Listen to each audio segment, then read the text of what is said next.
உங்கள் வீட்டில் லெமன் இருக்கா? அப்போனா நம்ம 3 வகையான ஜூஸ் எப்படி போடுறதுன்னு பார்க்கலாம். இந்த 3 வகையான ஜூஸுமே உங்களுக்கு ரொம்ப யூஸ்ஃபுல்லாக இருக்கும். வாங்க இதை எப்படி போடுறதுன்னு பார்க்கலாம். இப்போ லெமனை கட் பண்ணிக்கோங்க. மிக்ஸி ஜாரில் பாதி லெமன் புழிஞ்சிக்கோங்க. இதில் கொஞ்சமாக உப்பு சேர்த்துக்கோங்க. ஒரு 200 ml தண்ணி ஊற்றிக்கோங்க. இது மிக்ஸி ஜாரில் ஒரு அடி அடித்து எடுத்துகிட்டு வந்துடலாம். இந்த ஜூஸ் உங்களுக்கு ரொம்ப யூஸ்ஃபுல்லாக இருக்கும். பிபி இருக்கிறவங்க இதை குடிச்சிங்கன்னா சரியாயிடும். இந்த மயக்கம் தலை சுற்றல் இருக்காது.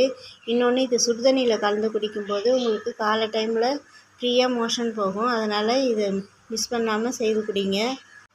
இப்போ அடுத்த ஜூஸ் எப்படி செய்யுதுன்னு பார்க்கலாம். மிக்ஸி ஜாரில் பாதி லெமன் புழிஞ்சிக்கோங்க. இஞ்சி கொஞ்சமாக திருகி போட்டிருக்கேன்.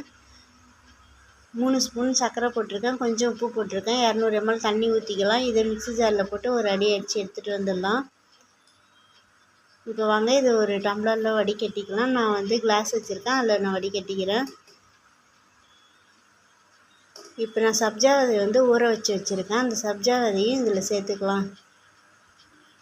இப்போ இது மாதிரி நீங்கள் குடிக்கும்போது உங்களுக்கு வயிறு உப்பசமாக இருந்துச்சுன்னா சரியாகும். நல்லா பசி எடுக்கும், நல்லா செரிமானத்தை அதிகரிக்கும். ஏன்னா இஞ்சி சேர்த்துருக்கிறதுனால உங்களுக்கு நல்லா பசி எடுக்கும், செரிமானத்துக்கு பெரிய உதவியாக இருக்கும். இந்த மாதிரி ஜூஸ் எடுத்துக்கோங்க.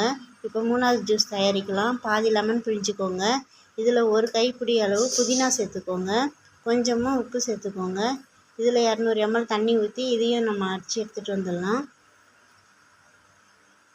இப்போ அரைச்சி எடுத்துகிட்டு வந்துட்டு இப்போ வடிகட்டி நம்ம எடுத்துக்கலாம்.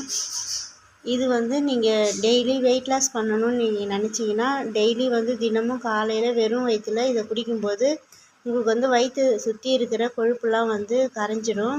நல்லா வெயிட் லாஸ் பண்ணும். இது நீங்கள் க்ரீன் டீக்கு சமமானது. இது நீங்கள் செஞ்சு குடிங்க. வீடியோ பிடிச்சிருந்தா லைக் பண்ணுங்கள், ஷேர் பண்ணுங்கள்.